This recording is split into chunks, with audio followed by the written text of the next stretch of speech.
So you decided to leave school, and did the school give you a problem? Did the county give you a problem? I mean, there's certain It's laws uncommon, or yeah. things that happen. Like, It's actually technically homeschooling, so okay, it works. Yeah. I sweet. got away with it.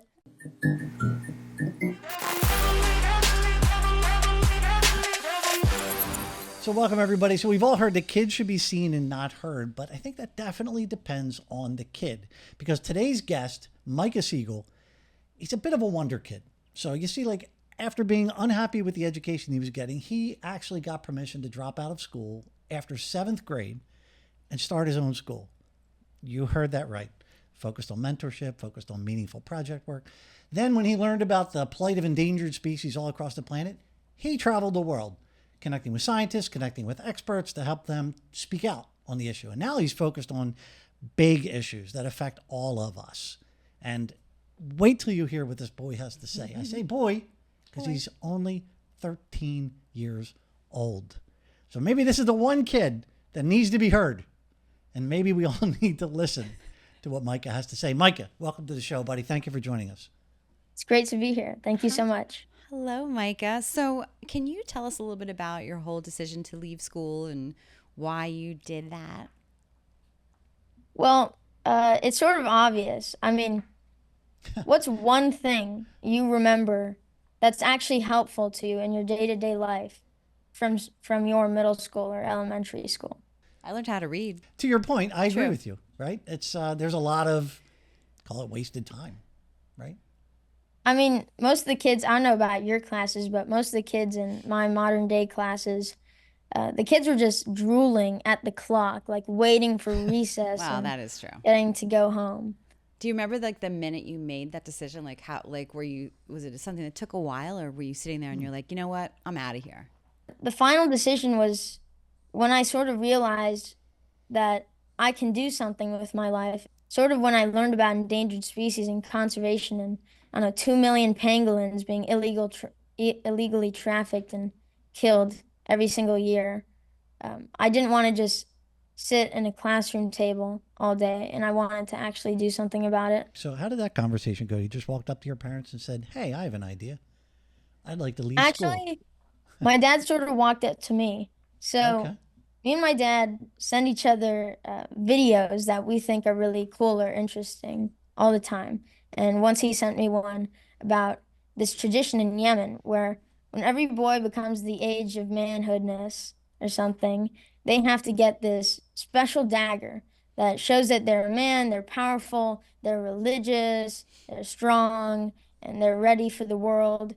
And they don't use a dagger at all. And the handle is made from rhino horns. And it had been killing a lot of rhinos for a very long time. And that's sort of the first thing I learned about endangered species. Your dad came to you and had the idea about you. Was it being homeschooled, or had you already had the idea for the school you were putting together?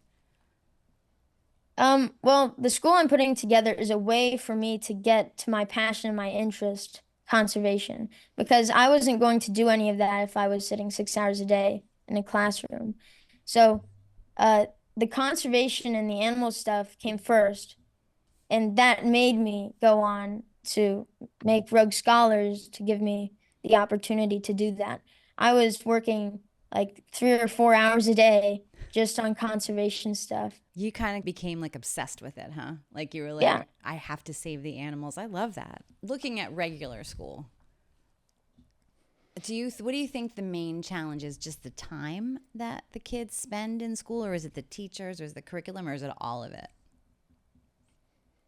Uh, I don't know. For me, it was the time. For me, it was just the wasting so much of my life.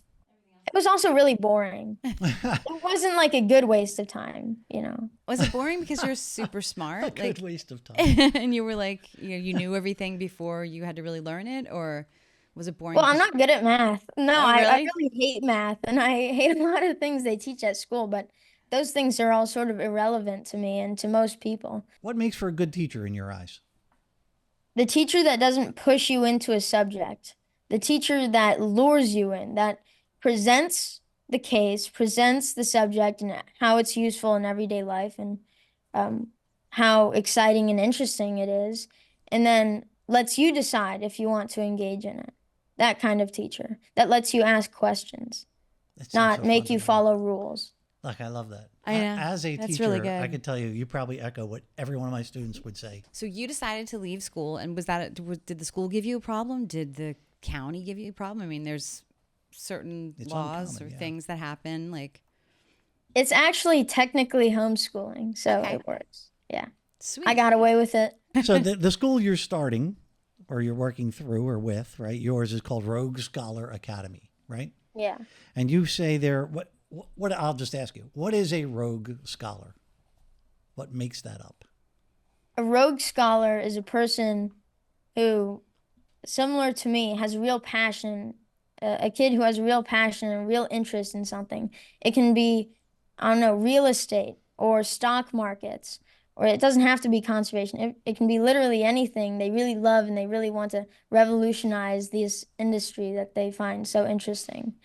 But who has no time for that because public school is taking over and teaching them about algebra and stuff that doesn't really affect them very nearly as much as this other stuff.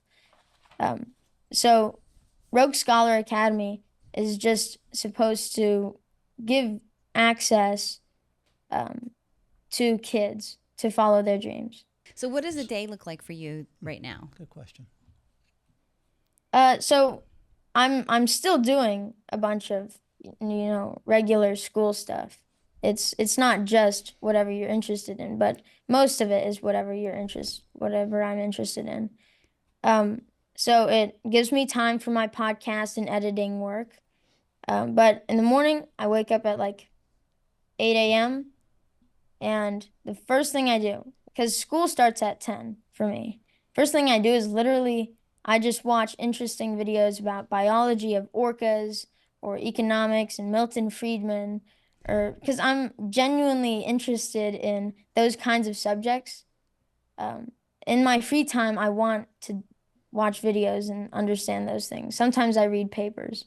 So on your site, you have quotes. You have people that are impactful to you: Goggins, Peterson, Einstein, Dawkins.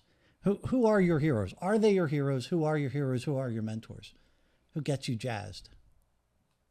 Goggins is a big one. Grind never ends. Keep pushing, no matter what. I think that's very good motivation.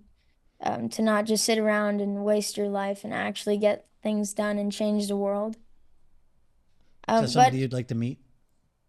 yeah, absolutely. Yeah. But one of the quotes really stands out to me that I really like, and that's Richard Dawkins' quote.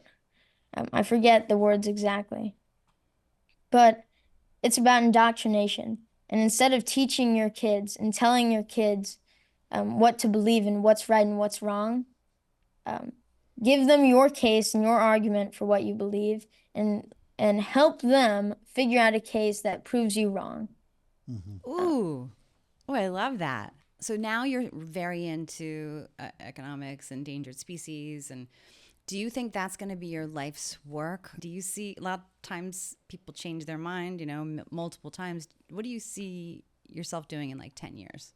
Well, there's lots of uncertainty, especially I'm literally 13 years old. I know. I don't really know what I'm going to be doing in 10 years, but if this works out, if this conservation stuff, if the documentary in June blows up and people like it, and National Geographic reaches out to me or answers one of my reach outs to them. I've contacted them like 20 times.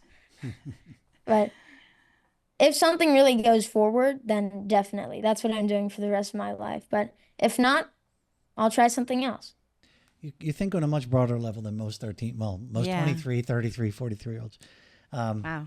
I have a question for you. You do a lot of grown-up stuff, right? But what is the most kid thing that you do? That's easy.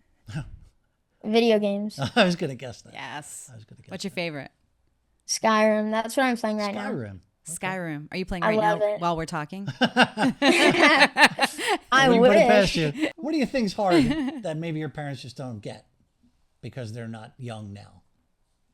Actually, very, very simple. Technology. I have this cousin, and he does this 3D modeling design for video games, sort of, and he's really interested in it. But his mom hates it whenever he goes on his phone. He has like 30 minutes a day Wow. allowed to go on his computer and you know, do his thing. That's what he loves to do. And honestly, he could make a lot of money doing that. He's pretty good at it. Um, but his parents think technology is evil. So wait, tell me what your favorite animal is. Which I know you love them all. Don't tell me. I know you're gonna say I love all them the all. endangered species, but is there one? Don't tell the animal kingdom or any Will of not. my animal friends, It's our, okay? Nobody's it's our secret. Don't tell my bird, but Tell I have me. a pet bird, by the way. But I like zebras a lot. Really? Why? Uh, I don't know. They're sort of like horses, but they're not domesticatable. And I like undomesticatable animals for some reason. Nice. And that I like wild their side. stripes a lot. Their like the stripes are stripes. designed to mesmerize lions and stuff so that they don't know what they're looking at, especially when they're in big herds. They don't know like a single I love it. creature to attack. So when a lion is looking at a bunch of zebras, they Well, see. I'm not exactly sure. This is from a video I watched like 3 years ago that may or may not be true. But It's like apparently, camouflage. when they're in big herds, and the lions don't have amazing eyesight, they look over, and they don't see like, I don't know, 30 little zebras. They see like one big black and white. Crazy, right? That's Yeah. cool, even if it's not true. I love it. But I think it probably is. It makes such makes sense. sense. Do you hang out with a lot of friends? Like, do you have a lot of buddies, or do you mostly like to do your thing? I wish. I mean, that's sort of the problem with this. With pursuing your dreams, you sort of work and, uh, you know, in this case, animal conservation takes over friends and parties. So you have work to do. Yeah, that makes sense. You got to This- find a friend who loves to do that too. Yeah. So you guys can do it together. But I think it's just a sacrifice of success. And you're really close to your dad. So, like, is this something that your dad was like into as well, like endangered species? Like, you guys can talk about it, right? So my mom, my brother, and I are vegetarian, and my dad's vegan. So we all sort of care. Of course. Sure. Yeah. What would you say to somebody who, I don't want to say doesn't care about endangered species, because I think we all do. We all understand it's important. But there are Except many. the poachers. Yeah, the poachers Well, don't care. There's them. But we're also not activists, right? At least I'm not. I'm not out there trying to stop that. That's not an issue that I'm focused on, right? What would you say to get people excited about being an activist for this cause? How would you convince them? But honestly, you can just show them a horrendous video of a dog fight or something. Like, you know, there's this thing called cockfighting where they get roosters and they put razor blades on their feet and make them kill each other. You can just show people like 30 seconds of horrendous, absolutely, like, oh my God, like eye-blindingly terrific, horrible, horrible, horrible stuff. And they'll go, oh my God, this has to stop. I think we could all get excited over the cockfighting and say, "Oh my God, that's horrible," and the dog fighting. "Oh my God, that's excited horrible." in a disgusted way. Yeah. Right, right, exactly. Excited to stand up and say something about Right. it. You have a passion. How do you get that passion into other people? What would you tell somebody? Oh no, I show them the people on my podcast that are actually doing great work and that they can be like those people. Love it. Well, Micah, so what's next for you? What else on the docket? Well, I'm actually having a channel change around. Oh. I'm still doing interviews, but I'm putting more work into it, and I'm also making like 10-minute, very in-depth explanation videos of certain little, very specific areas of conservation. You're very real, you're very authentic, and that's really important, I think. You're doing such a great job. So how can we help you and get other people invested in what you're doing? What's the best way to reach you? My book. My book is the greatest achievement I've ever done Nice. by far. Not even getting a $10,000 grant by Tyler Cowen tops this. My book really was so much work. It was for about half a year, every single day, 3 hours a day writing. Just came out amazing. What's the book? What's the title? It's called The State of the Animals Report.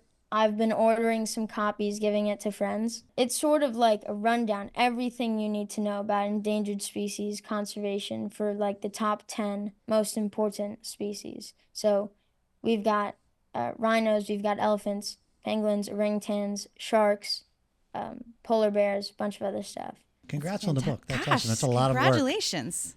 Thank And, you. and you have a website? Focused. Rogue Scholar Academy is. Micah, thank you for taking time. I don't know if you want to bring your dad back in or whatever, but we appreciate spending You time. can keep him out. No problem. Keep him out. I love Keep him in it. his place. I love Thank it. you so much. Thank and you, Micah. good luck with everything and go get them. Yeah, stay in touch. I can't wait to follow your story. Thank you so much, guys. Thanks, Micah. Take care. Thank you, Bye. everybody. Bye-bye. Thank you.